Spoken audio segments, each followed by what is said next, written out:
అందరికీ నమస్కారం. మనం నవరాత్రి 9వ రోజు సిద్ధిదాత్రి అమ్మవారిని పూజిస్తాము.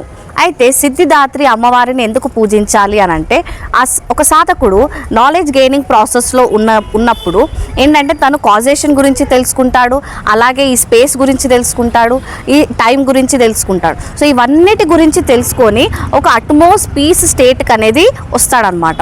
అయితే ఇక్కడి దాకా వచ్చినాక కూడా మాయ వల్ల మళ్ళీ ఈ లైఫ్ సైకిల్కి అనేది వెళ్ళే ఛాన్సెస్ అనేది ఉంటుంది. ఆ టైం లూప్లో పడిపోయే ఛాన్సెస్ అనేవి ఉంటాయన్నమాట. సో ఎందుకు అది అవుతుంది అని అంటే, తను ఇప్పటిదాకా తెలుసుకున్న దాని మీద తనకి నమ్మకం లేకపోవడం ఒక రీజన్ ఉంటుంది, లేదంటే దాని మీద ఫుల్ఫిల్మెంట్ అంటే తృప్తి అనేది ఉండదన్నమాట. దానివల్ల మళ్ళీ లైఫ్ ఆఫ్టర్ లైఫ్ అనేది తీసుకోవడం జరుగుతుంది. సో ఇలాంటి ఒక సైకిల్ నుంచి, ఇలాంటి ఒక తృప్తి లేనితనం నుంచి ఒక ఫుల్ఫిల్మెంట్కి తీసుకొచ్చే అమ్మవారే మన సిద్ధిదాత్రి అమ్మవారు అనమాట. అయితే తన పేరుని మనం చూసుకుందాం, సిద్ధిదాత్రి. సిద్ధి అంటే ఫుల్ఫిల్మెంట్, దాత్రి అంటే ధారణ చేసిన వాళ్ళు, అంటే సిద్ధిని అంటే ఫుల్ఫిల్మెంట్ని ధారణ చేసిన వాళ్ళు. అయితే ఇప్పటిదాకా మనం ఏదైతే నాలెడ్జ్ అనేది తీసుకున్నామో దానికి మనము ఫుల్ఫిల్మెంట్ అనేది చూపించాలి, అంటే తృప్తి అనేది కలగాలి. అయితే ఆ తృప్తి అనేది ఎలా తెలుస్తుంది అని అంటే, మనకి ఉన్న దాంట్లో తృప్తి ఉంటుంది, అలాగే మనం చేసే ప్రతి ఒక్క పనిలో తృప్తి అనేది ఉంటుంది. మనకి ఏ ఎకనామికల్ స్టేటస్లో ఉండొచ్చు, ఏ సోషల్ స్టేటస్లో ఉన్నా సరే మనం అనేది ఒక ఫుల్ఫిల్మెంట్తోని ఉంటామన్నమాట. సో ఆ ఫుల్ఫిల్మెంట్ని మనం అటైన్ కాగలిగాము అని అంటే మనకి ఇప్పటిదాకా గెయిన్ చేసిన నాలెడ్జ్ అనేది మనకి తృప్తిని ఇచ్చినట్టు. అయితే ఇది మనకు రిప్రజెంట్ చేసేదే, సో ఈ ఫుల్ఫిల్మెంట్ని రిప్రజెంట్ చేసేదే అమ్మవారి స్వరూపం. సో అమ్మవారు అనేది ఒక చేతిలో శంఖం, ఇంకో చేతిలో చక్రం, ఇంకో థర్డ్ చేతిలో గద, ఇంకో చేతిలో అభయహస్త ముద్ర అనేది చూపిస్తుంది అనమాట. అయితే ఒక్కొక్క దాని గురించి మనం మీనింగ్ ఏంటో తెలుసుకుందాం. సో శంఖం అనేది ఈ కాస్మిక్ సౌండ్ని రిప్రజెంట్ చేసే ఒక ఆబ్జెక్ట్ అనమాట. అలాగే మనకి చక్రం అనేది ఏంటంటే ఈ టైం లూప్ని రిప్రజెంట్ చేసే యంత్రం ఆర్ ఆబ్జెక్ట్ అనుకోవచ్చు. సో ఈ గద అనేది ఏంటిది, స్ట్రెంగ్త్కి రిప్రజెంట్ చేస్తుంది. అయితే ఈ స్ట్రెంగ్త్ని తీసుకొని మనం టైం లూప్ని ఇంకా కాస్మిక్ సౌండ్ని కూడా ఓవర్కమ్ చేయగలుగుతాము అని చెప్పేసి సిద్ధిదాత్రి అమ్మవారు అభయహస్తంతో మనకి చెప్తుందన్నమాట. సో సిద్ధిదాత్రి అమ్మవారు అనేది లోటస్ మీద కూర్చొని ఉంటుంది. సో లోటస్ మీద ఎందుకు అని అంటే, లోటస్ అనేది నాన్ అటాచ్మెంట్కి రిప్రజెంటేషన్.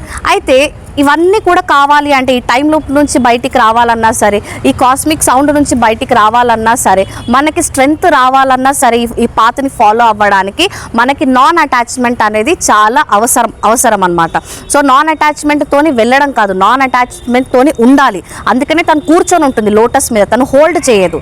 ఏంటంటే తను లోటస్ మీద కూర్చొని ఉంటుంది. సో ఏదైనా సరే మనం ఏ పని చేసినా సరే మనం నాన్ అటాచ్డ్గా చేయాలన్నమాట. సో అప్పుడే మనకి దాని రిజల్ట్ ఏదైనా ఉండొచ్చు, పాజిటివ్ అయిన ఉండొచ్చు, నెగిటివ్ అయిన ఉండొచ్చు. ఆ పని వల్ల మనకు ఒక తృప్తి, ఫుల్ఫిల్మెంట్ అనేది లభిస్తుంది అనమాట. అందుకే అమ్మవారు అనేది లోటస్ మీద కూర్చొని కనిపిస్తుంది.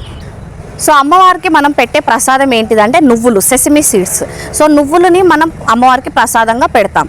సో ఎందుకు నువ్వులనే అనంటే, నువ్వులు అనేటివి ఒక ఫుల్ఫిల్మెంట్కి రిప్రజెంటేషన్. సో ఫుల్ఫిల్మెంట్ అంటే ఎలా అవుతుంది నువ్వులు ఒక్కటే అని అంటే, మనం ఒకవేళ నువ్వుల బెనిఫిట్స్ అనేటివి చూసుకుంటే అది ఒక హోల్సమ్ ప్యాకేజ్ అనమాట.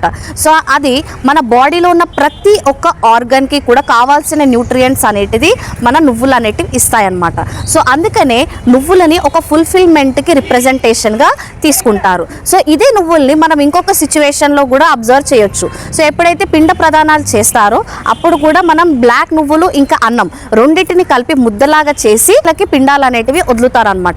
సో ఎందుకు అన్నంతో కలిపి అక్కడ కూడా ఓన్లీ నువ్వులు అనేవి ఎందుకు పెట్టారు అని అంటే, ఇప్పుడు జీవి అనేది చనిపోతాడు. సో చనిపోయినాక ఆ జీవికి ఇప్పుడున్న జీవి అనేది ఒకటి ఎక్స్ప్లెయిన్ చేస్తాడు. ఏంటంటే, ఇప్పుడు ఆ ముద్దలో ఉన్న అన్నం మెతుకులు ఎన్నైతే ఉన్నాయో అన్ని జన్మలు నువ్వు తీసుకున్నావు. సో అన్ని జన్మలతోనే వచ్చిన నాలెడ్జ్తోని నువ్వు తృప్తి పడు అని చెప్పేసి అన్నాన్ని ఇంకా నువ్వుల్ని కలిపి అక్కడ పిండాలుగా వదులుతారనమాట. సో అన్నమే ఎందుకు అని అంటే, మనకి శ్లోకం కూడా ఉంది. సో అన్నాత్ భవతి భూతాని అంటే అన్నమే ఒక ఆర్గానిజంగా మనకి ట్రాన్స్ఫార్మ్ అవుతుంది. సో ఫుడ్ లేకపోతే ఒక ఆర్గానిజం అనేది ఉండదు.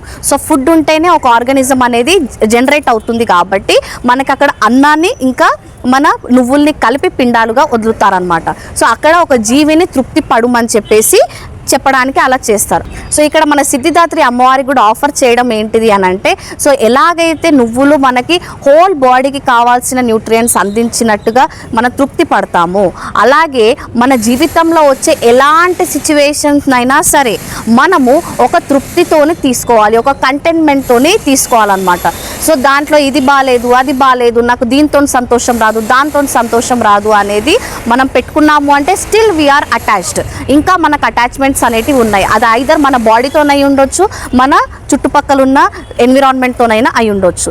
సో అందుకని ఇవన్నీ లేనప్పుడే మనకి ఆ సిద్ధి అనేది ప్రాప్తిస్తుంది అనమాట. సో లాస్ట్లో ఒక పాయింట్ యాడ్ చేయాలనుకుంటున్నాను. Hinduism is not a mythology, it is completely science.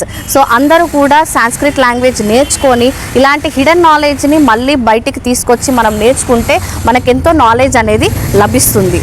And finally అందరికీ విజయదశమి శుభాకాంక్షలు. Thank you very much.